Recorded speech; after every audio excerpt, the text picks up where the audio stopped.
All right. Thank you, Susie. Yep.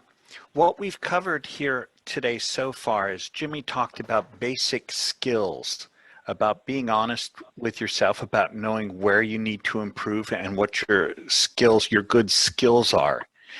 And Susie covered a lot of the informal communications, such as networking, in preparation for finding a job, laying the groundwork, making the connections, so that when a job does come up, you'll be ready. Now, what I'm going to talk about, and I'm going to go through it quickly because a lot of it we covered, but believe me, if you just follow a couple of the recommendations I have for this part of the communication, you will be head and shoulders above all those other people looking for employment. So what I'm going to be discussing is what kind of communication do you have during the actual job interview when you're actually applying for a job.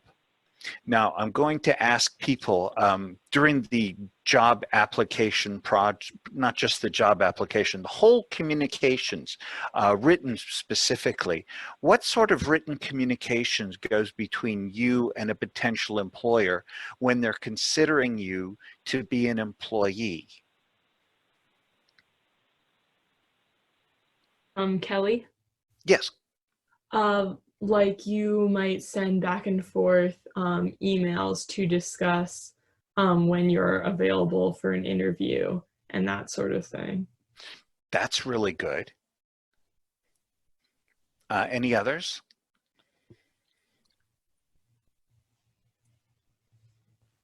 How about resumes?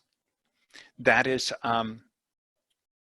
your first major piece of written communication that the employer is going to see, and at that point they're going to start making up their mind about you right away. So resumes are very important. So I'm just going to go through the notes I took about the major communications that are mostly written between you and a potential employer, and then by using them effectively, you can really shine as compared to the others. Or also is good, if you make a mistake, you can quickly repair it. So, making a mistake doesn't have to be the end of the process. You can fix it by following these communication steps.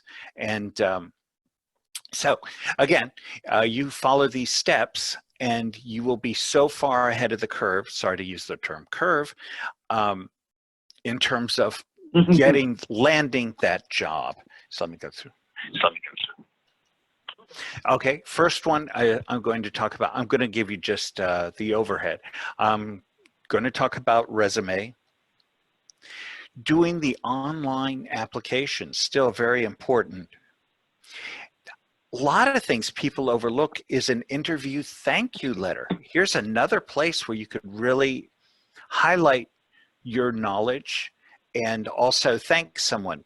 And since very few people do it, you can really make yourself memorable. And then something a lot of people don't do, which can be very helpful, is let's say you don't get the job, they send you a very nice letter.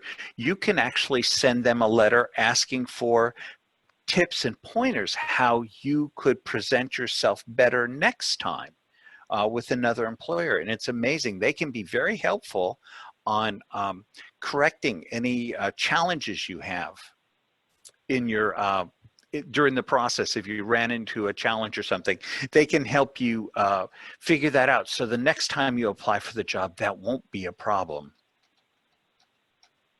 Let me go through. Something you've heard me say before when I talk about resumes, it's all about value. Saying that you know Microsoft Word, that's good, or some other tool, but that's not quite good enough. If you really want to stand out, it's like how you've used a tool to achieve something that added value to the company.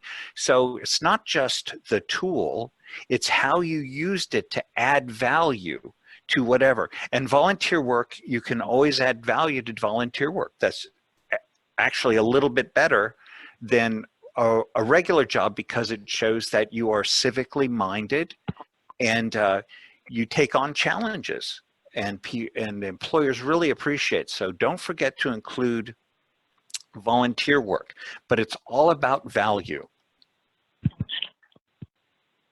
Now, And Caroline, I just have another thing, just a small thing to point out that as for in terms of the resume, I'm also gonna, as I edit it for the summer, as my semester comes to an end, I'm also gonna add those. I'm looking to.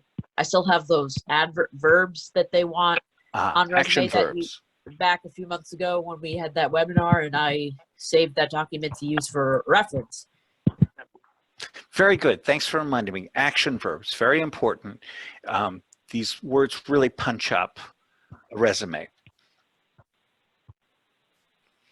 Now, here's something. People write one generic resume and send it out to everybody, which is a very ineffective way. What you want to do is mirror what they're looking for. Include the terms and phrases that they used in, let's say, the job application or the job description. Put those in your resume. Those will really resonate with the employer going, this is the person I'm looking for. They've got the skills we need. Now, here's something. It's so tempting to put down your life story in a resume. But that's not the goal of a resume. It's not an autobiography. It's basically something just to get the employer interested, to want to know more, to want to call you in for an interview. And that's what all this communication is about, is whetting their appetite so that they will want to call you in for an interview. And at that point, you can demonstrate your skills, you know, and show how you've added value. But the resume should not be multi-pages long. It's just enough to want them to go, wow, I wonder how they added value in this way. I wonder how they did that. Now, applications used to be printed and you filled them out and you handed them. Now they're all online. And the application is computerized, and they do searches on applications looking for keywords. That's why you have to mirror what they say. And when there's a matchup, that's when you will come to their attention and they will want to look at your resume and learn more about you.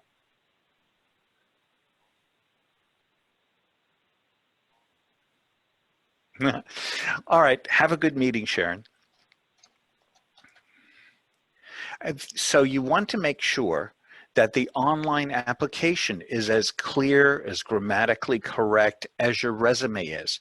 A lot of, in terms of automating and speeding things up, you turn in a resume and a computer program will cut and paste it into their database, and it doesn't always do a good job. So go through the application, making sure that everything is the way you want it, and it will show you in the best light possible. Now, all that leads up to getting the interview. So let's say you've had the interview.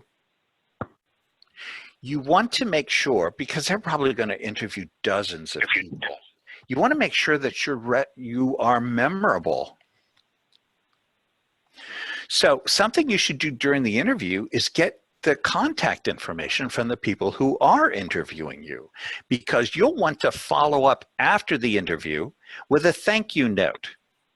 And in that thank you note, you will thank them for it, mention something during the interview that will remind them of, oh, it was that interview, and then point out a couple of points still that make you look good. Just something, you know, why you would still be a good fit. You know, I had these things, and then thank you very much for your time.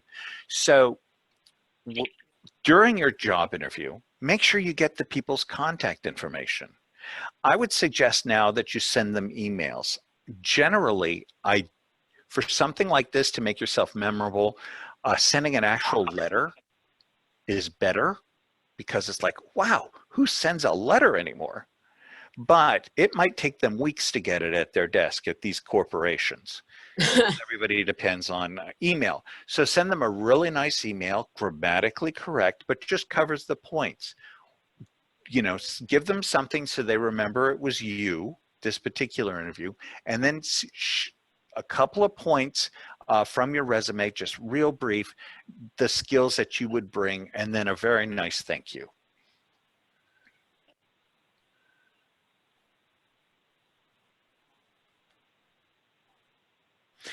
Now, what happens more times than not, but that's the reason why we do lots of interviews and lots of job applications, is what happens if they decide to hire someone else. There's all sorts of reasons companies decide to hire someone else that may have nothing to do with you. I've been on many job interviews where they call me in and they say, you know, by the way, we're just doing this to go through the effort. We've already got somebody internal we're going to hire, but we have to, you know, get some people in to interview. That has nothing to do with the person, but it kind of happens. So, okay, that was helpful. But what I want to talk about is the follow-up letter. Let's say you don't get the position. Usually you get a very nice note, just something brief, very form, that just says, thank you for applying. We considered it and we've picked somebody else. Now, if you're going to improve, you need feedback. A great way to get feedback is to talk to the people who interviewed you. And what you could do is send them an email or give them a quick call, very quick, just say, hi, my name is da-da-da-da. I would like to talk to you about the interview I had. And if you have any pointers or advice on how I could present myself better in the future to other employers, I'd really appreciate it. You'd be surprised how many people respond to that. People who've interviewed you who want you to succeed. And I've had several friends who've done follow-up letters and they've had great phone conversations where they got really valuable tips on how they can communicate better in the future for other jobs and just do much better. So feedback is really important.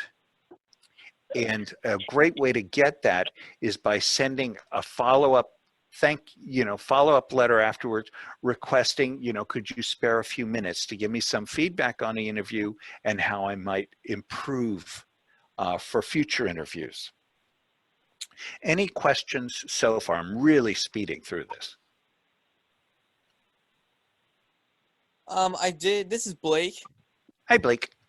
Hey, one thing I really wanted to mention out, someone, I can't remember exactly who, but someone was saying to make sure your emails are right, like the spelling and the whatever. And one of the programs, I'm not sure, I've just heard an advertisement for it, but one of the programs do that is Grammarly. I just wanted to let everyone know. The other thing that I wanted to, and then I have a question for you, but the other thing I wanted to let you know, let people know is that Glassdoor is another place to look for jobs as well. Never heard of that. Yeah, I have it with my computer. I think it's just glassdoor.com if I'm not mistaken. But I'll get back to you on that though for sure. And then as far as what do you recommend for the closing letter? Do you recommend a letter or an email? That's a good question. Emails are good because they'll go right to the person immediately when the interview is still fresh in their minds. A letter has a lot more impact because it's an actual letter. Somebody went to the effort to, label the envelope, put a stamp on it. That carries a lot more weight, but you're never quite sure when they'll get it. I've been in companies where I've gotten letters weeks after they were sent. So I would suggest doing emails just because it makes you, while they still remember who you are. Okay, thank you. Sure. Any other questions so far? Okay, here's a pitfall. I got a call from a potential employer. They were not asking me for a job or anything if I wanted a job. They said that someone had put me down for a reference. And so they wanted to know, yeah. So, what did I think of the person? Well, one, I didn't know they put me down as a reference. Two, I had no idea what job they were applying for. And three, I didn't like the person. I really did not. Okay, Caroline. First of all, I don't you have to ask for permission first if to put down for reference to make sure they're okay with it before you proceed? That is what etiquette would say, yes. But some people, you know, don't, I guess, this particular one. And I was actually really bothered by it because the person was applying for a management position. And I thought, this is the last person you want to be in a management position. So I just told the recruiter, whoever was asking me questions, I told them the truth. I said, this person was an awful manager. And she was yelling at me even though I didn't even work for her. I mean, it was just like, you know, and it was like the lady was just very impressed who called me. So here's something about references. One is, don't give them out unless you're assured that you're up there in the interview process, in the job process. You don't want people calling your references a lot. You only want to save your references for jobs you really think you're going to get. And it's just as a courtesy to the person who's said that they would be a reference for you. Number two is, talk to the people who are your references. Tell them the jobs you're looking for and tell them what skills or activities you want them to highlight when they critique you. That way you're all on the same page and there's no surprises. You really want to avoid surprises. So those are just the two things about, well, three things now. If you want someone to be a reference, talk to them and ask them to be a reference and find out if they like you or not first. Second, coordinate with them, you know, what to say if they get called by a potential employer. And there's a third one, just completely left my mind. Oh, and be very sparing. You know, you don't want them to get put on email lists, which can happen. Recruiters, you know, people will take their as a reference and then start asking them if they want a job, or start sending them spam saying, hey, here's a job opportunity in Georgia at a tattoo parlor or something. I don't know. Or a place where they cut hair, you know, or just, you know, or Florida Beach, but I'm not going there. So let me just say, you've got a lot of control over the communications, the written communication. And it's up to you to take full advantage of it. You could really, by just a little planning and just taking care of some details, really position yourself in a great way so that you will stand head and shoulders above all the other competitors looking for this job. You will make yourself memorable, and you'll make yourself memorable in a really good way. So that's my presentation about the communications, the written, during the job interview process. Any last second questions about this particular part?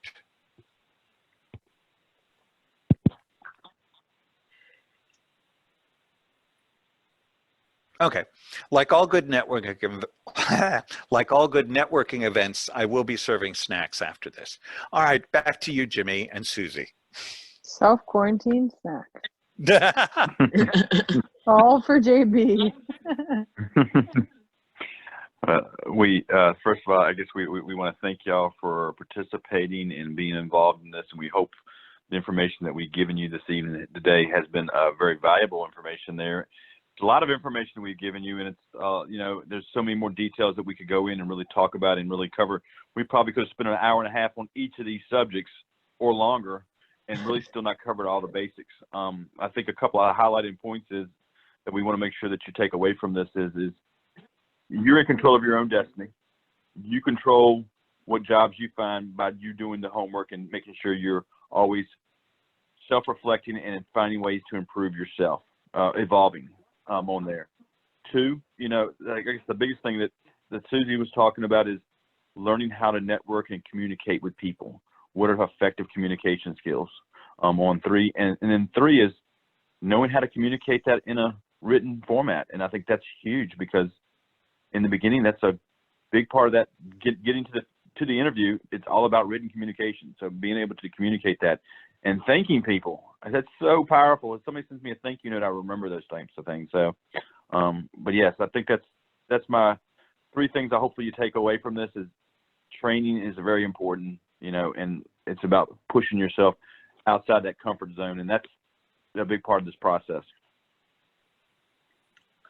Jimmy, I have one thing to add. Yes. I'm embarrassed that I did not say this until now, but it's Susie Q's birthday. So everyone say happy birthday to Susie. Happy birthday! Or rather, Happy Dr. birthday. Susie. Happy birthday. Happy Thank birthday, you. Susie. Happy birthday. Happy birthday. I'm so sorry I didn't Should we realize sing to until her? now. Yeah. Thank Let's you. sing. Should we sing to her? Happy birthday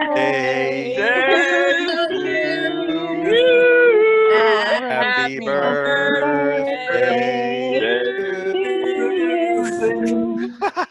Happy birthday, dear Susie.